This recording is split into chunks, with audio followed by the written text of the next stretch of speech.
Your personal philosophy is the bedrock of your success. It influences every decision you make and every action you take. Building it is one of the most empowering things you can do for yourself.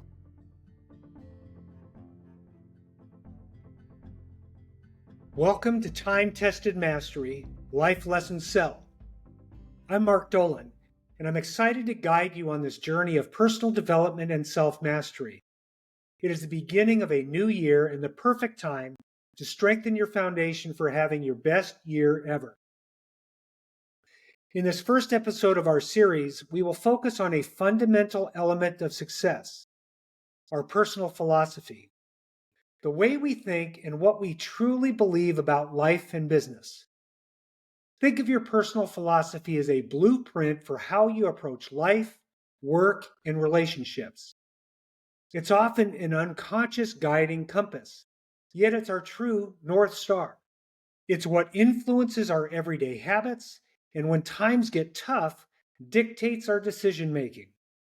When faced with very hard and consequential decisions, it serves us well to have a well-developed personal philosophy. By the end of this episode, you'll not only understand the importance of crafting a personal philosophy, but also have the tools to begin to create or refine your own. Ready to dive in? Let's go. Your personal philosophy is the set of beliefs and principles you hold deep down inside that guides your actions and the responses to the situations and opportunities you encounter every single day. Your personal philosophy can either be the chains that hold you back or the wings that lift you up. A good place to start is by examining your beliefs about wealth and happiness. Can you have both? What is true wealth? Is having a lot of money good or bad? The different answers people have for those questions explain the various approaches to life you see around you. We can also ask ourselves another important question. How has my philosophy worked for me so far? To paraphrase Jim Rohn, success is not something you get, it's something you become. You have attracted the people, the places, and the circumstances into your life by the person you've become. And here is the key.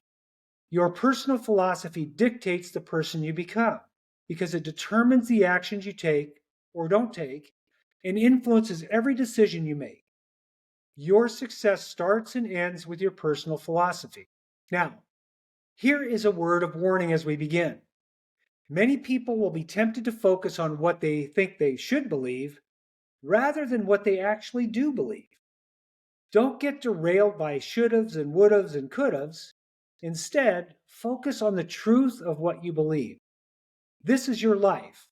No one should be more concerned, and no one is more responsible than you are for your own success. A big thank you to today's show sponsor, Cassie Winterroud at M5 Financial. Cassie is a San Diego native and seasoned lender with a diverse background in the mortgage industry. With over 16 years of experience, Cassie is known for her dedication to exceptional client service, earning her the title of the Friendly Lender. She resides in San Diego with her husband Trevor, their 5-year-old son Jake, and cat named Bacon. My sales team's clients and my own family members have worked with Cassie and all gave her rave reviews. If you are looking for an extraordinary lender, you can reach her at 858-999-1778. The success of today's message and suggested action steps will depend on your willingness and ability to be honest with yourself about what you believe, and then begin building and refining from where you are right now. My own personal philosophy began to radically change when I was first introduced to this topic in Jim Rohn's audio program, The Art of Exceptional Living. At the time, I had a personal philosophy, but was largely unconscious of it. I simply believed everything I thought to be true without question. Unfortunately, like many of us, my core beliefs ingrained from my early childhood influences and young adult struggles were not always empowering, to say the least. Without new ideas, I was caught in a cycle of repetitive struggle. Here is a good definition of insanity to keep in mind. Repeating the same mistakes over and over again and expecting different results. That was me. Just imagine that you are a high performance race car and finely tuned, but with one limiting malfunction. One wheel simply will not turn. The wheel and brake mechanism are broken. No matter how hard you press the gas or rev the engine, you just keep going round and round in circles, staying pretty much exactly where you are, blinded by smoke and overwhelmed by the deafening screech of metal and rubber. We have all seen people like this, whirlwinds of activity, loud and noisy, but not really getting anywhere. This explains in part the danger of a limiting personal philosophy. One really large error or some combined errors in our thinking will hold us back from our full potential. I had never questioned my beliefs in what I had experienced so far in life until I listened to that program. I'll be forever grateful for the new ideas Jim shared that opened me up and set me on a new direction. Jim famously said, learn to work harder on yourself than you do on your job. If you work hard on your job, you can make a living. But if you work hard on yourself, you can make a fortune. That caught my attention. Another idea I considered radical at the time, he advised never to complain about paying taxes. He said paying taxes in America is like feeding the goose that lays the golden eggs. He admitted that yes, the goose eats too much, but better a fat goose than no goose. That was certainly a new way of thinking for me. I am sure many people won't agree with that philosophy, and that's just fine. But his point of view is certainly worthy of consideration. Jim Rohn then went on to comment on the main takeaway of today's podcast. Your personal philosophy is the greatest determining factor in how your life works out. I had never heard that before, and it prompted me to self-reflection, which I am encouraging you to start to do today. The point here isn't to sell you on my personal philosophy or Jim's. It is to open your mind so you recognize that the way you think about life and business is what is determining your results. By questioning our thoughts and improving our personal philosophy, we can forge a powerful mindset that leads to a happy, successful, and meaningful life. The ideas and strategies you will learn here at Time Tested Mastery are meant to provide a path that helps you improve and refine your own personal philosophy. Another influence, Earl Nightingale, once described success as the progressive realization of a worthy ideal. But how do you decide what's worthy? Well, that's where your philosophy comes in. It helps you define success on your own terms. So are you aware of the beliefs that guide you? What do you believe about money, about wealth, happiness, fame, marriage, relationships, exercise, lead generation? How do you feel about scripts and dialogues? What about your family? What about God? It is worth being crystal clear with yourself on these major life issues if you want to be successful.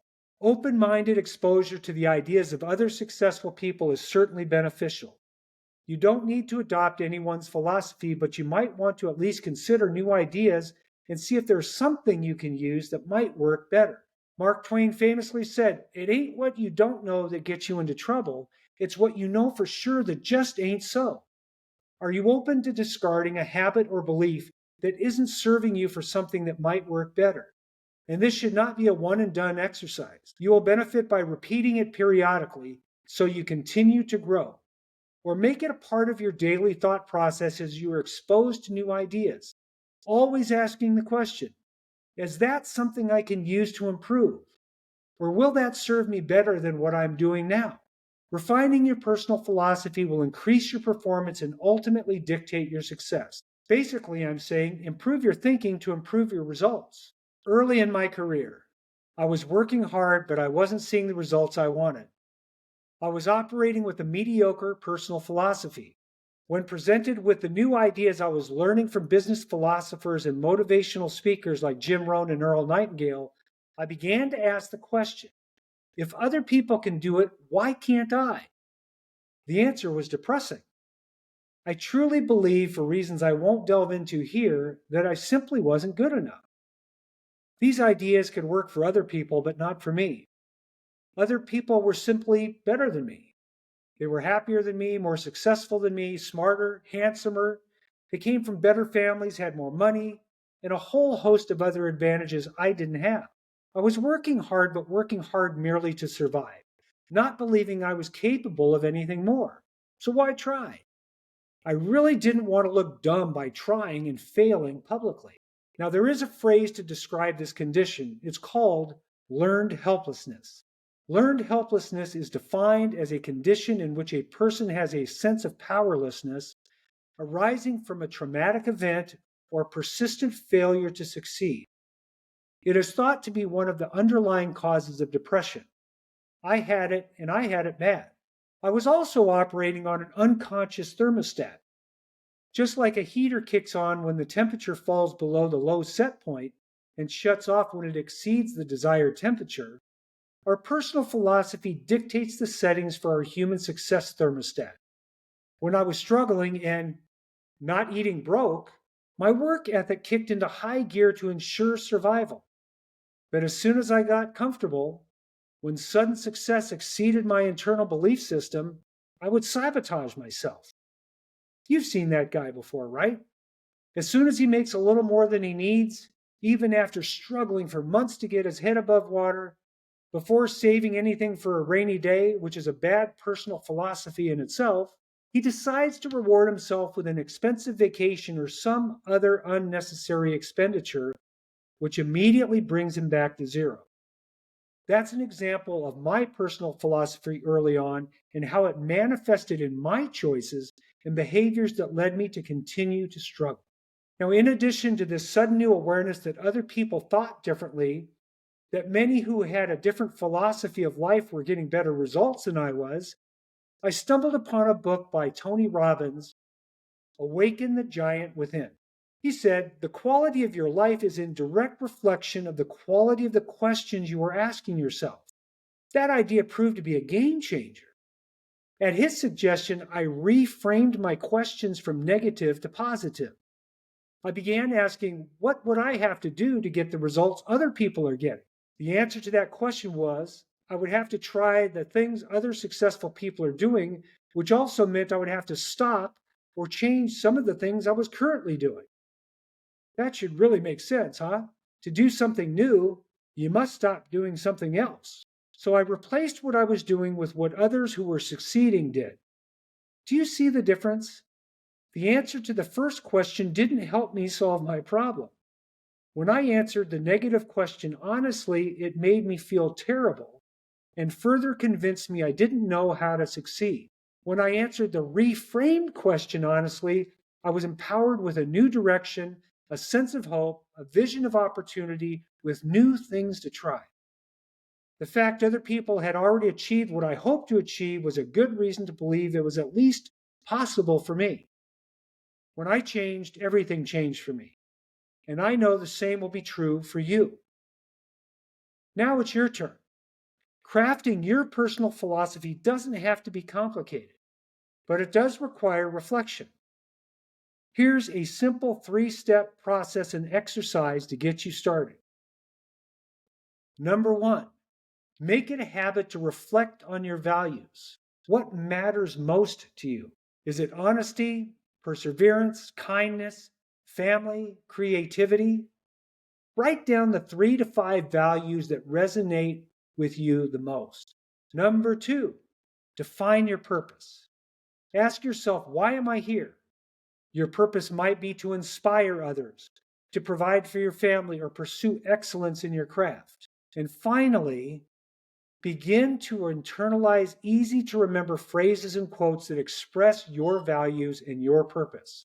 I have shared several quotes today from other people that I adopted as my personal philosophy. Your task is to identify, write down, and internalize yours. You can gain insight and wisdom that serve you from many places: movies, sermons, lyrics from songs, poems, virtually anywhere. So I'm going to leave you with this. Here is something really apropos that you might recognize for today. So oftentimes it happens that we live our lives in chains and we never even know we have the key, famously sung by the Eagles.